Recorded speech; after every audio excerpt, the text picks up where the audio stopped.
Hey guys, what's up? Welcome back to the channel. It's Cynicalex. We're back in Canada, and I'm greeted immediately by the most lovely sneak peek for a Marvel Future Fight. It's time for Adam Warlock to take matters into his own hands.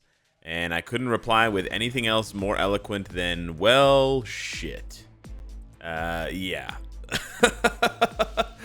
What a good way to kick it off. Getting back here, seeing you guys again after a break. It felt weird, to be honest, just to give you guys a little update, because the last 6 videos you've seen, I think the last 6, were all pre-recorded before I left for my trip. So I've been almost a week without making a video. And for those of you who don't know, we'll get to the sneak peek in a second. Sorry, this is the only thing that, like, the sneak peek is just Adam Warlock. So I figured I'd give you guys some other interesting semi-related content here before we dive right in. But anyways, for those of you that don't know, the way that I make content on this channel is and has served me well for the last 7 years, but it's very off the cuff. It's very candid. It's day by day. I don't pre-record content. I don't like pre-recording content unless I have to.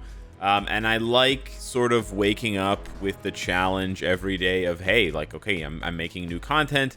This content is fresh. This content is, you know, relative to the last 24 hours, or usually less than that, right? Relative to the last 16 hours of the game experience. Now, this gets harder and harder to do as the game gets less and less interesting and has a smaller and smaller player base. So I may have to adjust and pivot my strategy as the years go on, but it's been really good for the past 7 years that we've been at it, and it feels really, really good to sort of stay on the pulse of the game, and I hope to continue to be able to do it for at least a little bit longer, because I just genuinely don't like pre-recorded content. I don't think it's as fun, it's not as interactive with the audience, and I don't think it has necessarily the same impact or appeal. But anyways, that stuff aside, let's take a look at the sneak peek. The engineered being with great abilities has returned with evolved powers. Shit! The perfect life form. Check out how this superhero with a new look, that means uniform, and power, unfortunately that means tier 4, will affect the Guardians of the Galaxy. We will announce more information through the patch details later. So, a couple things to talk about here. Quite a few things to talk about here. One, yeah, Adam's getting a tier 4. You can see it here, right there, just briefly. If you just go frame by frame on YouTube, tier 4 right there, bada bing, bada boom. So yes, Adam Warlock getting a tier 4, regardless of what type he turns into. Just to give you guys a quick little reminder, because we don't get this that often anymore, but just a quick little reminder, regardless of what typing he turns into with his uniform, if he does become a universal or whatever, he will take blast books. So if you're like me and you recently tier 4 to blast tier 4, you have some grinding to do. So I'm very happy that they did that. Super duper happy about that. Definitely not irritated at all. But I'll figure it out. I'm not gonna be too pressed for books. But yeah, you will need to use blast books to tier 4 him, not whatever other typing he might be. He's probably gonna be blast. I'm just putting it out there in case he's universal. I don't think he'll be, and I don't see him being anything other than blast or universal, but we'll have to wait and see. As far as the look, aesthetically, I think they did a fantastic job. Now, minor spoilers here for those of you who haven't seen the movie. I'm not exactly sure what skills or abilities they're going to pull from the movie. Adam doesn't do a lot of fighting in the movie, and the fighting that he does do is not very impressive. It's certainly not something that you would, well, it's certainly not something that I would have said, hey, let's wait for the movie to come out so they have those really cool abilities to pull from. For Groot and Star-Lord and other characters, that's what we wanted, because Groot has that ability where he pulls out all those arms, right, with Star-Lord when he's in the High Evolutionary Base and stuff. Like, there's some cool stuff. But for Adam, not so much, to be honest with you. Not so much.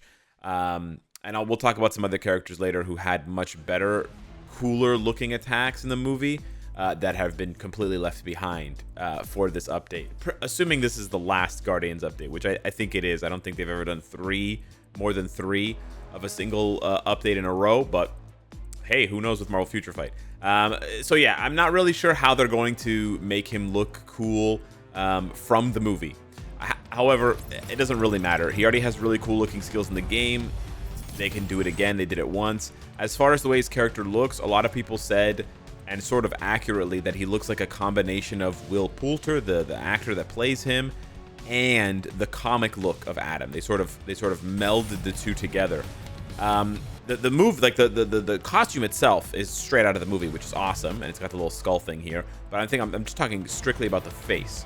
And I think they're right. I think the people who said that are absolutely right. It looks sort of like Will Poulter, but it looks sort of like comic book Adam, which has a bit more of a cartoony look to his face. It's a bit less serious. It's a bit less directly human.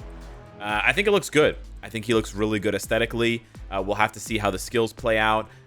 Most importantly, we'll have to see if they keep Adam Warlock's second skill, because that thing is an absolute menace to society. So if they keep his Sacred Strike, look at that thing. Counterattack, iframe ignore, remove active buff, incapacitation, paralysis, 20% heal, 5-second debuff immunity, and 3-second ignore iframe. Yeah. So he gives himself ignore iframe for 3 seconds as a buff, which means it applies to other skills. And it has super guard break. Right? It has super guard break. So this is probably one of the nuttiest skills in the game for PvP in particular. So we'll have to wait and see. But I genuinely liked this version of Adam. I'm kind of disappointed that they're replacing it, but hey, it is what it is. But yeah, this skill right here is absolutely nuts. If this thing doesn't get upgraded, it will be a bullet that we dodged. He's gonna be an absolute headache for PvP. So I think what we'll do now for the rest of the video, there's two things I want to talk about. One, I want to talk about how Adam is going to maybe turn out for Tier 4 and what to look out for. And then two, I want to talk about maybe things that they missed. Because if you don't know by now, the general pattern is that when they release a sneak peek with this sentence, it means that it's the last sneak peek. So with the Gamora and Groot update, this was the sneak peek. What am I trying to say here? And so there wasn't anything else. It was just Gamora and Groot. So presumably it's just Adam. Okay. So with that understood and acknowledged, we'll now talk about who they missed, because yeah, despite having a lot of characters get uniforms for this update, Rocket, Groot, Gamora, Star-Lord, Mantis, Adam, they still missed, in my opinion, a big one, which is Nebula. If you haven't seen the movie, or this trailer's a bit of a spoiler here, Nebula has a transforming arm in the movie. She transforms it into a sword. She transforms it into a massive gun. It looks really cool, and I really think they missed the boat here if Nebula doesn't get a uniform. I know Nebula's not the most popular character. I know people are not like, oh man, Nebula. Like, I get it. I do genuinely get it. But on the other hand, look at the game. And look at where the game came from. The game is not, or has not, I guess I should say, been a game about only focusing on the most meta characters, right? If you take a look at uniforms for characters that don't even exist, or very recent additions to the Marvel universe, and you have like Punisher, Fist, you have all these very obscure, very recent uniforms for characters. A lot of them are MCU related, sure. But we also have a lot of stuff that's new, that's never been done before. This is a game of pushing the boundaries, right? This is not a game like we have Absorbing Man and we have Ares in the game. Like, we are not a game that just sticks to what is most popular. It does seem like that's the way the game is going, I'll be honest with you. Especially something as obvious, or not obvious, but sort of as telling as giving a Spider-Man villain a Tier 4. That kind of blew my mind. Dr. Octopus is not a very popular character overall, but in terms of casual fans, he is, because of the MCU influence, right? And Alfred Molina and stuff. So I do think the game is leaning much more towards mainstream nowadays, and that's why we're probably not going to see as many quirky uniforms for sort of C-tier characters like Nebula. But I genuinely think that they missed an opportunity to make a gorgeous, gorgeous uniform with really cool skills. Right, having a melee character like Nebula with these lightning sticks, whatever you want to call them, batons, who also transforms her arm into a sword, who also can stand back and blast with some ranged shit, would have been really cool. Would have been really cool. Plus, we actually still need, believe it or not, combat female heroes. I've said this so many goddamn times, and it's still so goddamn true. Our best combat female heroes are Titania. She's not even a hero, but our best combat females are Titania and She-Hulk. If those uniforms sound old to you, yeah, they're both almost a year old now, and they're not even that good in the grand scheme of things, right? And yeah, she's not even here because she's not a hero. So yeah, I think they genuinely missed the boat with Nebula, and I think they missed the boat with the whole idea of releasing the content after the movie so that you can apply the effects and the abilities from the movie. They didn't do a good enough job of that. And the other example of that is Rocket. Why did they release Rocket so early when they weren't, like, he sucks. Rocket sucks. And he not only does he suck, but he has really cool abilities from the movie that they could have used that now they don't use because they released him too early. So I do feel like if I had to grade this update cycle with Guardians of the Galaxy for the anniversary, I don't think they did the best job that they could have done. I would give it like a 6 out of 10. And a 6 out of 10 is not judging the quality of the characters. You know, Mantis is really good. Gamora is outstanding. Adam is probably going to be game-breaking. But it's more about the timeline, how they decided to release the characters in what order. You know, releasing Star-Lord and Rocket back-to-back basically destroys Rocket because Star-Lord immediately outclasses him because they're essentially exactly the same character. They're both blast, hero, alien males. It's really stupid. And it's honestly embarrassing that a game this old still doesn't understand how to market itself to its core audience. They understand how to market the game to casuals and new players who you know, may or may not stick around, but to the core audience, to the hardcore players who have been here since day one or have been here for years now, it's frustrating. It's frustrating to see them botch such an obviously easy update because, you know, they could have given, for example, right, they could have given Nebula the tier 3 instead of Rocket, right? And then they could have delayed Rocket later so that he doesn't clash with Star-Lord.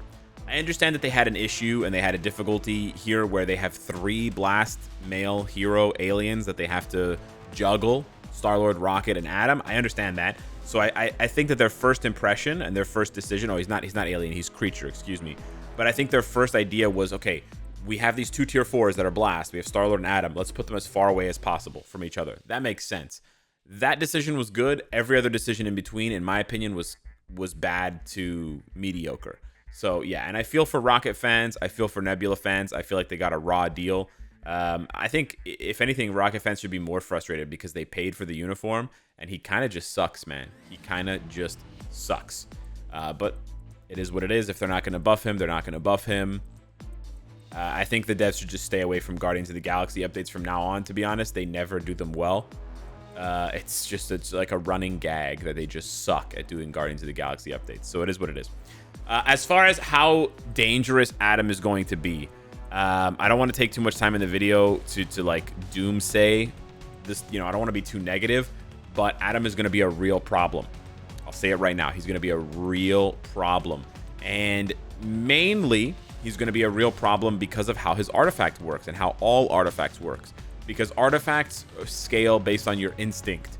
And for those of you that don't sort of sit here and compare the numbers, your instinct is very, very low at tier 3 or transcended. You can see his instinct is only 1200. It triples when you get to tier 4. And the tripling is a pretty big deal. So you can see here, for example, Thanos's goes from, let's say, around 1200 to almost 3700. So it literally triples. And the literal tripling is important when you have abilities that scale based on your total instinct. So if you take a look at his heal, right, he heals 2%, and the 2%, by the way, goes up to a maximum of 2.5%. So it doesn't get much higher between 5 stars and 6 stars. But you take his heal, right? So it goes up to a maximum of 2.5%. But you can see there it's got that additional 0.1% of total instinct. So if you go and do the math on 1200 multiplied by 0.01, which is 0.001, you get 1.2. I think that's correct. Anyways, you get a very small number, right? Now, if you triple that number, it becomes a much bigger number. right? So instead of healing for 2.5, if you have the artifact at 6 stars, he heals for I think 3.7. I think the math is correct. But then you bump that 1200 up, that 1200 instinct, you bump that up to 3600 instinct, right? You triple it, and then you multiply it by 0.001, and now you get 3.6. So he's going to heal for more than double when he gets to tier 4 if you have his artifact. Instead of healing for 2.5 HP per second, he's going to be healing by more than 6% of his HP per second. That's massive. That is not a small number. And then you further scale the magnitude of that based on how much more his HP is going to grow at tier 4, etc. You can start to see how the problem quickly snowballs. So I think what the devs might do, I don't know what they're going to do, but my guess is if they tested him, he also has the revive, of course, if that wasn't worrisome enough with all of the other abilities that he has. But I think what the devs might do, if they tested him at tier 4 and he was too broken, what they might do is they might make this new uniform, this one here, they might make this new uniform for PvE. I know some people don't like hearing this, but they might give him the Thanos treatment. And we just saw this with Thanos, so it could absolutely happen where the uniform is clearly made for PvE, where they really don't give him any PvP abilities at all, any new PvP abilities, any enhanced PvP abilities, despite the last uniform being super PvP oriented. This uniform was a massive leap for Thanos PvP wise, and then they went in the complete opposite direction for PvE, into PvE with the new uniform when they gave him tier 4. I think it's absolutely possible that they do the same thing for Adam, and then it ends up being a situation where you have the PvE Adam and you have the older but still good PvP Adam. I think that might be the only way to balance him out. Maybe they don't want to balance him out though. Maybe they don't want to balance him out. Maybe they want to make him a new replacement to Gene in PvP. Who knows? We'll have to wait and see. I don't see Gene being replaced, to be honest, but stranger things have happened. So yeah, that's my take for the sneak peek. Sorry, the video is kind of long. I went on a bit of a tangent with myself and then Nebula and then Adam, but that's basically how it shakes down. I'll do a revised video, like I'll do an update video on how he looks now before he gets an upgrade, like, you know, how good he is right now, because I have a pretty solid build on him, so we can go ahead and test him in PvE and PvP. It would be quite nice. But yeah, I'm still hoping for more from the devs. They haven't made any changes to Otherworld Battle. There's no Kang, there's no High Evolutionary.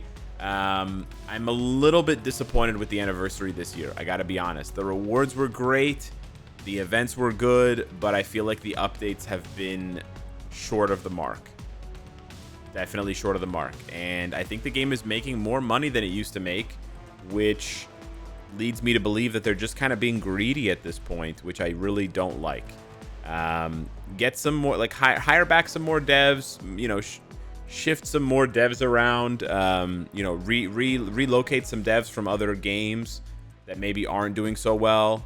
Maybe the last dev that's still working on Marvel Future Revolution, maybe shift them away.